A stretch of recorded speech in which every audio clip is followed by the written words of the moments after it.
All right, another video, a follow-up video of the second.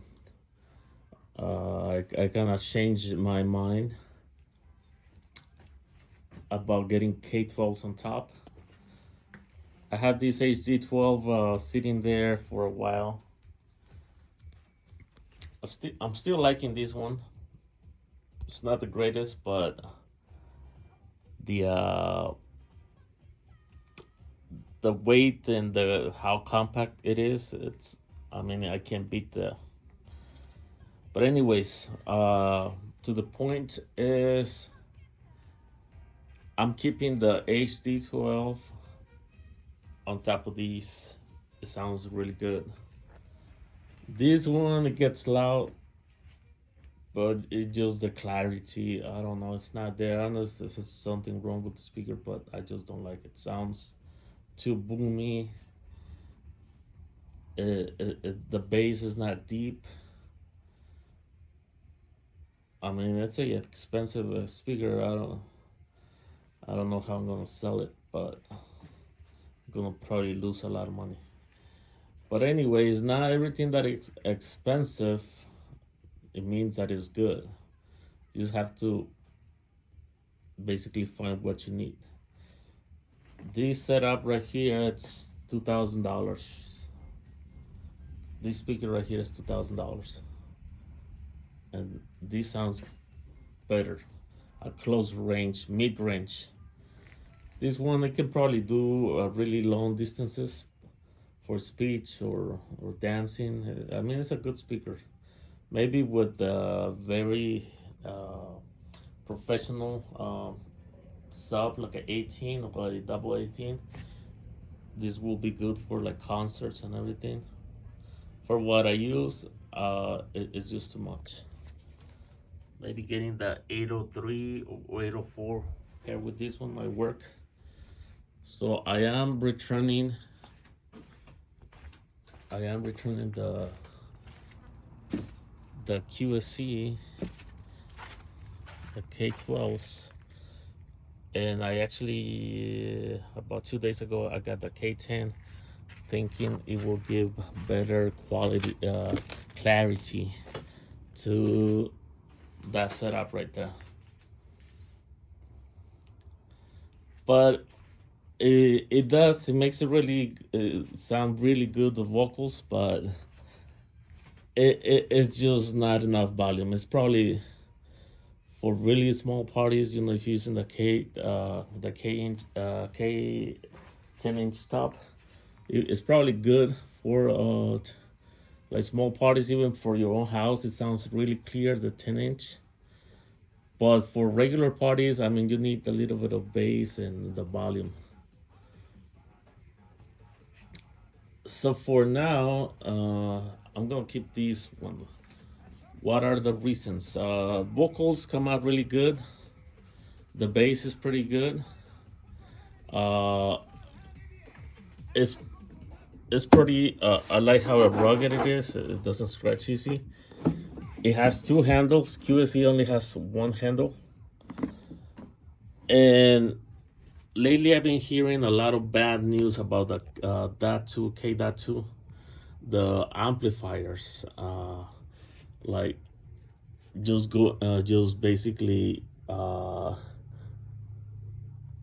completely getting the, what's the word? I mean, they break.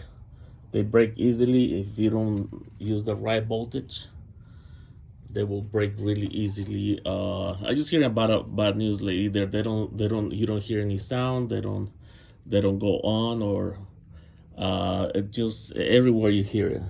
Supposedly they updated the firmware and all that stuff. Okay, I'm gonna give you my take on that situation. Even in the best situation where it's a good amp, every time you add in like digital stuff to it, then it becomes more sensitive. Like this stuff, this one has a little bit of digital stuff, so sometimes I have to reset it because it gives me a little problems. But so far it's pretty good. I used to have a SRX A15. It had a DSP, a lot of digital stuff, and sometimes it will give me problems. They're very delicate, especially if you're using like a Jackery or something like that. Uh, Sometimes I use that to power my speakers. If it's like a digital type of speaker, it's gonna give me a lot of noise. These are kind of more like analog type of amplifiers. So there's not a lot of things there. You don't have DSP. You cannot control anything here. It doesn't have Bluetooth, but this is pretty straight up. It's kind of like a workhorse. Not a lot of stuff can go wrong with it. So that's what I like about this one. And it doesn't need a fan. So fans, I mean, they can probably depend how much you use it, but I don't think they will last more than 10 years if you use it a lot. So whenever that fan goes out, you're gonna either have to replace it or get another speaker, because without the fan, it's gonna get hot. This is our fanless. I think what they do, they use the movement of the woofers to kind of cool it down, because it's not sealed. It's not, when you pull it out, it's not sealed. So it's basically exposed to that, all that air right there. Besides that, you know, I'm not gonna be so picky about how clarity, how clear sounds. You know, the QSC is amazing. The sound, I really like it. Really clear, very HD, a high definition type of sound. But you know what? It's not for your living room. What I learned right now, it's, I mean, you're not gonna have like a studio type of sound for your parties. It's pretty hard. It gets too expensive if you want to have like type of studio quality sound for your parties, and or like a home theater type of sound, like really high definition.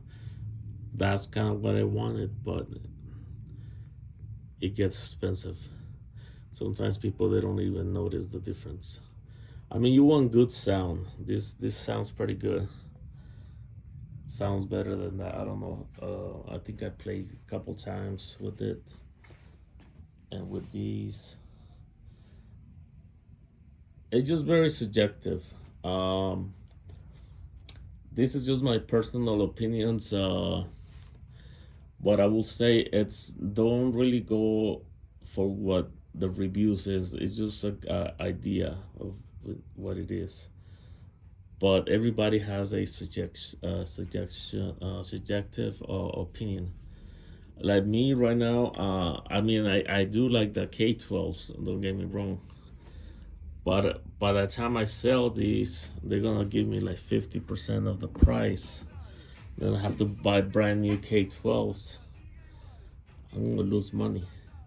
And this, I mean, this is good. I mean, it does what it does. So just a quick.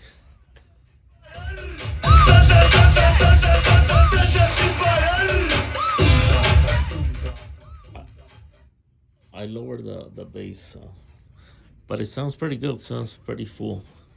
I'm thinking 2 of these at least, but I think what my experience is, we have to stop thinking that we always have to do 2 speakers. Personally, what I think is, for like larger parties, I want to do 3, where you don't have to turn up the volume so high, and 2 speakers. It's better to have 3 speakers, specifically if it's like a lone room. You don't want to be blasting only like a few people while the other one they can't hear. So a good option is having 3 speakers, you know, like a center field.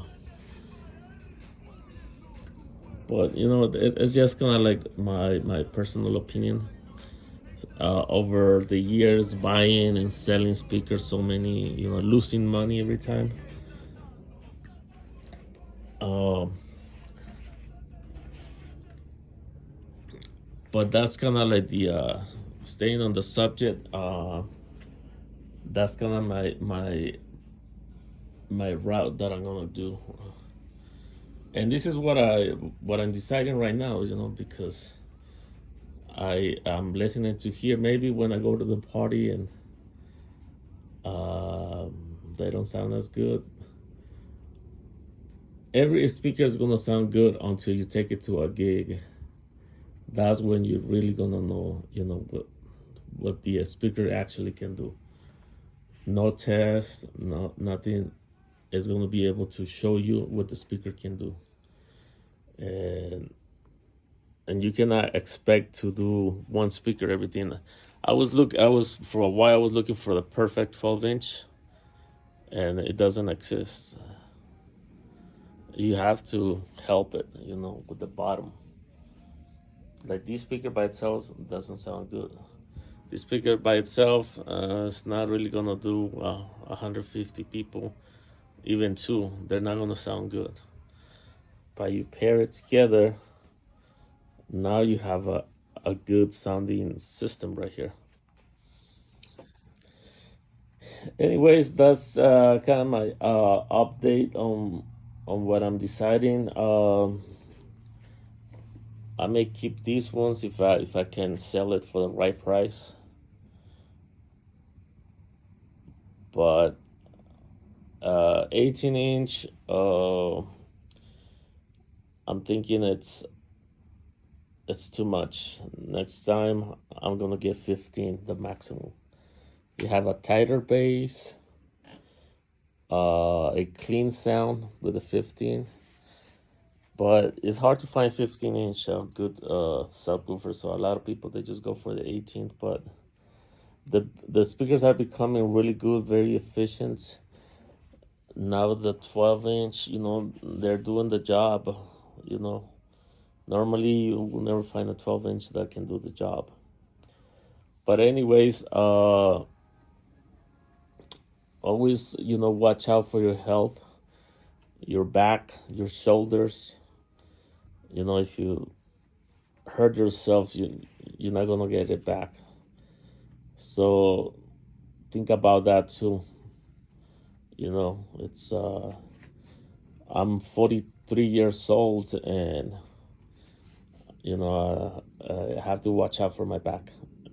So these ones, I'm not gonna take them so often. But anyways, thank you for watching. I may do another video, with other stuff that I have come across. Thank you for watching.